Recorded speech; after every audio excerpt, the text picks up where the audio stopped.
Rapid action battalion র্যাবকে বিলুপ্ত করার সুপারিশ করেছে বিএনপি। এরই মধ্যে সরকারের পুলিশ সংস্কার কমিটির কাছে এই সুপারিশ করেছে দলটি।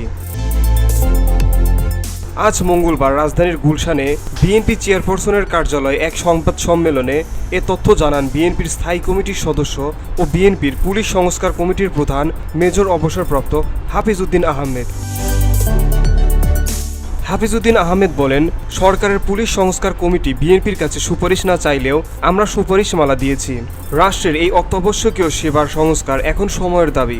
সুপারিশমালায় বিএনপি পুলিশ কমিশন গঠনের সুপারিশ করেছে। বিএনপির পুলিশ সংস্কার কমিটির প্রধান আরও বলেন, পুলিশের বিভিন্ন স্তরের অবসরপ্রাপ্ত পুলিশ কর্মকর্তাদের সঙ্গে কথা বলেছি, সাংবাদিকদের সঙ্গেও কথা বলেছি, জনগণের সঙ্গে পুলিশের দূরত্ব কমানোর সুপারিশ করেছি আমরা।